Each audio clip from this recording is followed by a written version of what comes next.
Gawa chapter 28. Buksan po natin ang ating Biblia, Gawa chapter 28, beginning verse 1 to 10. Ang sabi po dito, at nang makaligtas na kami't makaahon, nalaman naming ang pulong iyon ay tinatawag na Malta. Napakainam ng pakita sa amin ng mga taga roon sapagkat bumagsak ang ulan at maginaw, nagsiga sila at inasikaso kaming mabuti. Si Pablo'y namulot ng kahoy nang inilalagay na niya ito sa siga, may lumabas na isang ulupong ng madarang sa apoy at ito'y pumulupot sa kanyang kamay. Nang makita ng mga taga roon ang ahas na nakabitin sa kamay ni Pablo, nasabi nila sa isa't isa, tiyak na mamamatay tao ang lalaking ito. Nakaligtas nga siya sa dagat, ngunit di naman itinulot ng langit na mabuhay pa. Verse 5, subalit ipinagpaglamang niya sa apoy ang ahas at hindi siya na hinihintay naman nilang mamaga si Pablo o kaya'y biglang mabuwal at mamatay.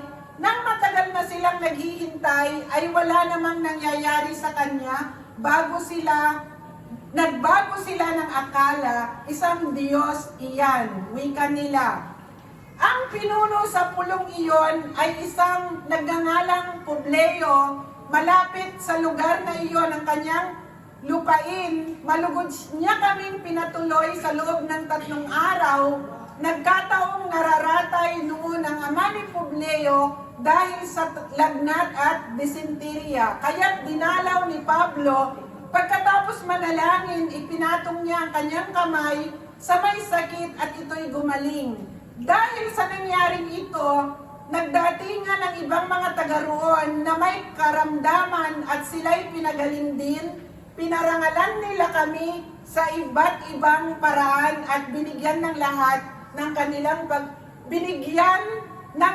ng kailangan sa paglalakbay ng kaming papaalis na. Ang Diyos po ang mapapurihan sa kanyang banal at makapangyarihang salita. So, sa verse 28 po ng Book of Acts, sino po ang nakabasa na po ng Book of Acts? Aklat ng mga gawa. Amen po?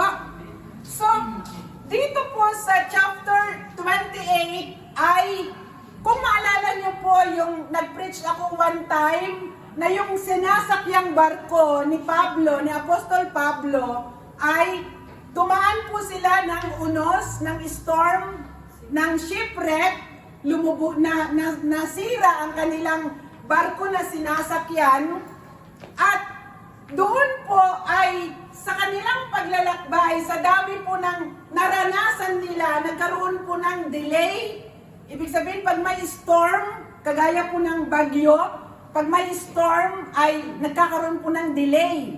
Sapagkat patatapusin muna yung pangit na panahon bago maglakbay uli. At kapag nagkaroon naman ng shipwreck, nasira ang barko na sinasakyan, ano po ang gagawin? Lilipat sa ibang sasakyan, ibang barko kasi hindi na pwede. So, sa buhay din po natin, napakarami po nating mga plano sa ating mga buhay na sa pag-umpisa po natin, napakaganda ng plano natin, ngunit dumadaan tayo ng storms in life at nadidelay yung mga plano natin. Sino nakaranas nun? Amen? At minsan naman, hindi lamang po storm, nagkakaroon ng shipwreck, nasisira po yung inumpisahan o yung mga resources sapagkat ayaw ng Diyos na ituloy iyon. Magkakaroon po ng ibang pamamaraan. Kaya minsan hindi natin pwedeng ipilit yung gusto natin kahit naumpisahan na natin. Kasi may ibang plano ang Diyos.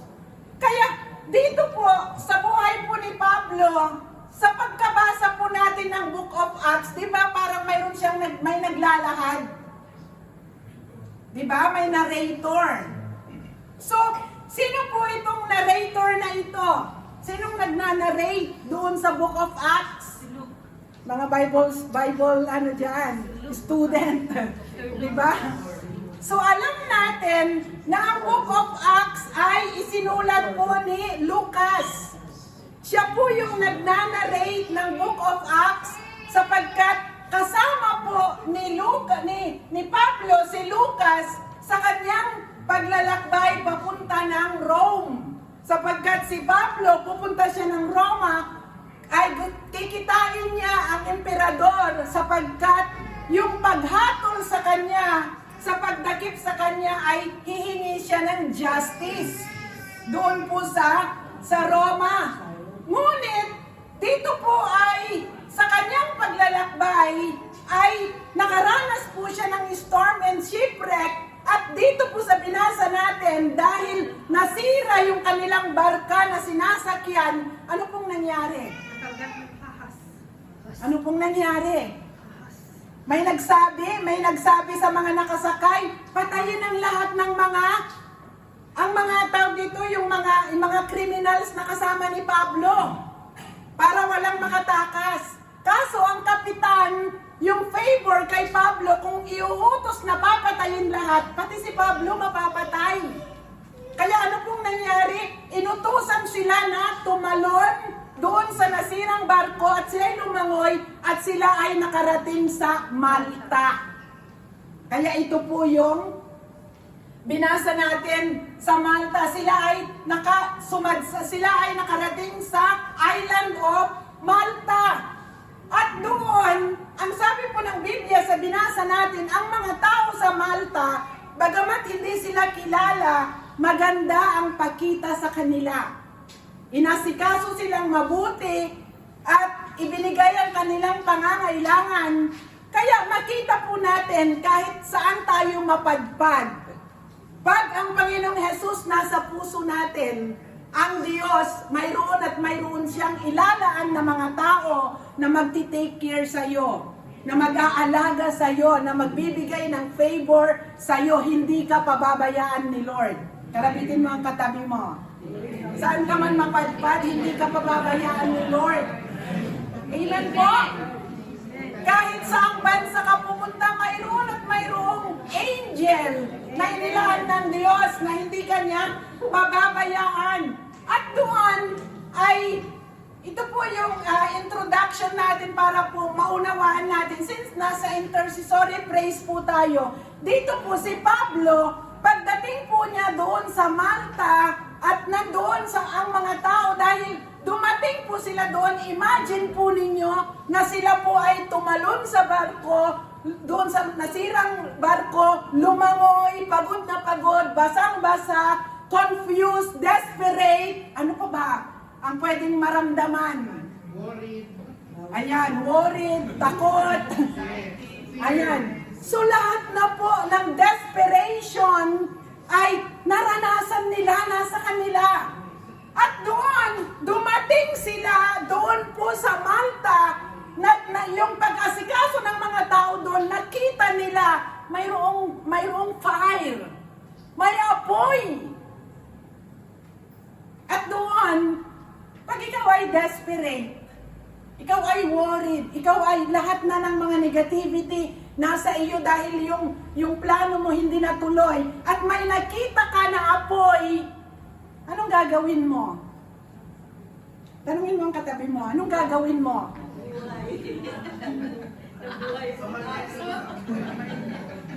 Diba? Basang-basa ka, ginaw na ginaw ka, gutom ka, pagod na pagod ka, may nakita kang apoy, anong gagawin mo? Lalapit? Lalapit sa apoy? Okay, pwedeng magbigay ang bawat isa ng anong gagawin mo pag may nakita kang apoy. Yung iba, si Sister Lisa, lalapit sa apoy. Yung iba? Ang iba, lalayo kahit ginaw na. Aba, mag-barbecue naman daw si Ate Neng. Ang mga kalalakihan dyan, Brother Mike, pag may nakita kang apoy, ginaw na ka. Magpapainit ka. Ayan. So sa araw na ito ay mayroon po akong napakahalaga. Ito po yung mensahe na ibinigay ng Diyos sa akin sa araw na ito para sa ating lahat. Binigyan ko po ng title, Let's Build a Fire. Amen po? So, kung may nakita kang apoy dito, itong apoy na ito, pagdating ni na Pablo, may apoy na.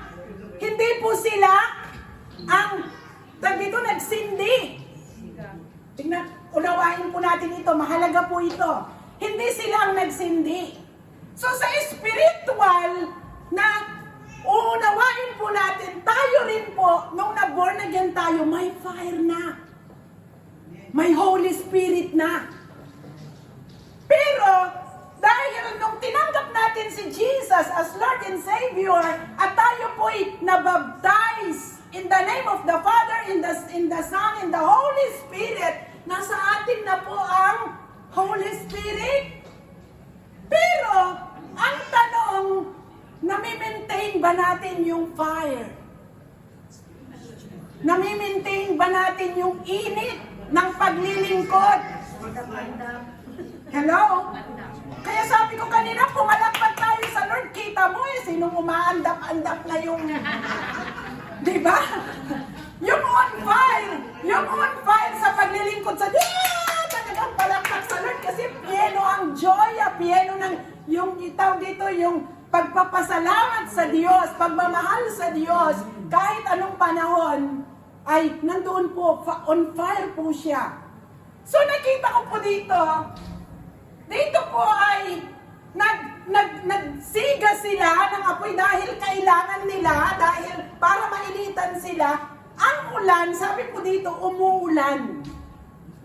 Pero, hindi naging hadlang ang ulan. Hello? Ikaw at ako, umuulan sa labas, hindi naging hadlang ang ulan upang kayo ay lumapit sa apoy. Palakpakan po natin ang Diyos. Hallelujah! Ayan, talaga naman, on fire na ngayon ang palakpak. Praise God! Kasi po, para ang apoy, pag hindi po minintain, anong mangyayari sa apoy? Mamamatay. Kaya po, si Pablo, dito po, ulit-ulitin po ninyong basahin ito, 10 verses po siya.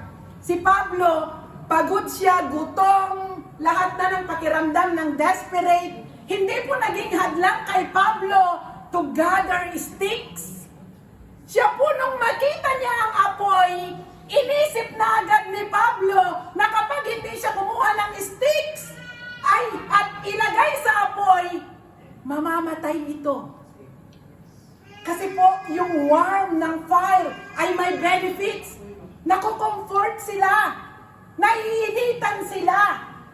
Pero, hindi ibang tao ang kumuha ng sticks. Hello? Kaya, doon po, nung nag-gather po ng sticks si Pablo at continue na nilalagay sa apoy, ano pong nangyayari sa apoy? On fire siya. Lumiliyab yung apoy. Kaya, ikaw at ako, we have the responsibility to gather the sticks para sa fire, to maintain yung fire na nasa atin.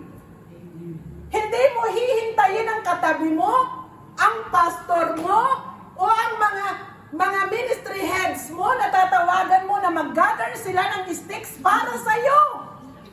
Sikuhin mo ang katabi mo, narinig mo yon? Ikaw mismo? Hello? Ikaw mismo? Paano kung ang layo ng katabi mo? Aandap-andap na yung fire mo, mamamatay na. So kailangan, ikaw kahit umuulan, yung sabing umuulan kahit may problema ka, nanghihina ka o ano pa ang nararanasan mo, ikaw ay utusan mo ang sarili mo to gather sticks. Ano po yung mga sticks na yon?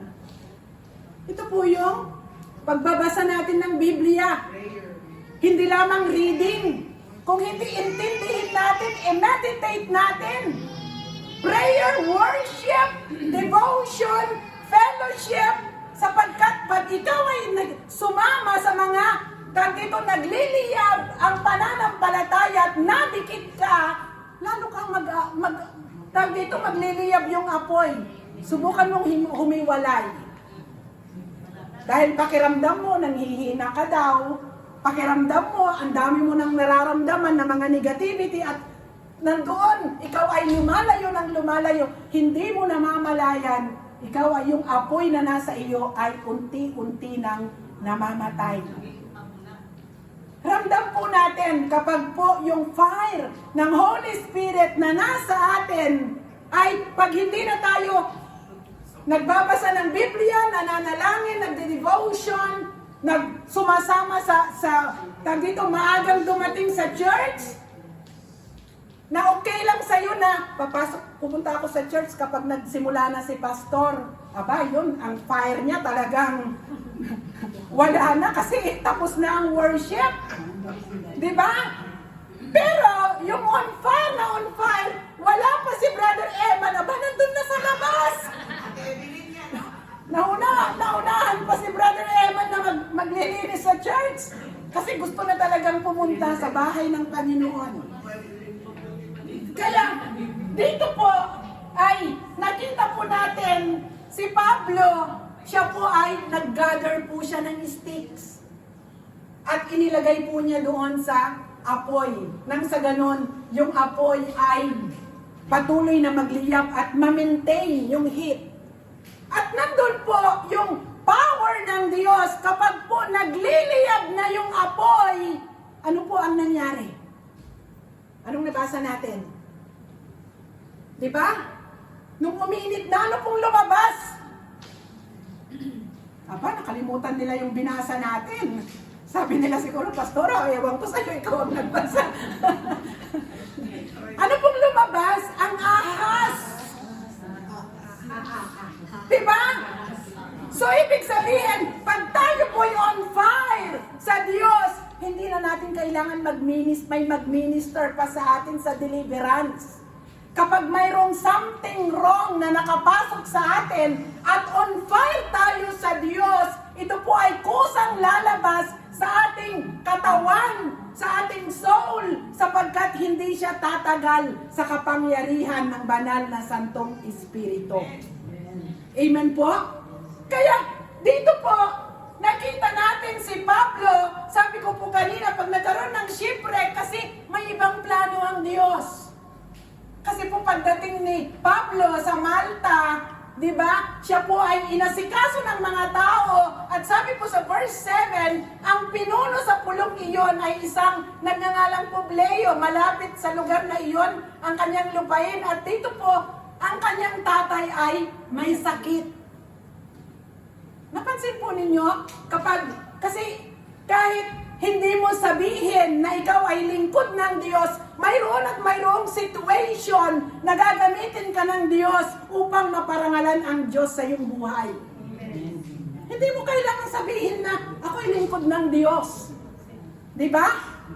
Sumasa akin ang Espiritu ng Diyos, hindi mo kailangan. Kung hindi, mayroong sitwasyon sa iyong kinaroroonan na ang kakailanganin ay ikaw.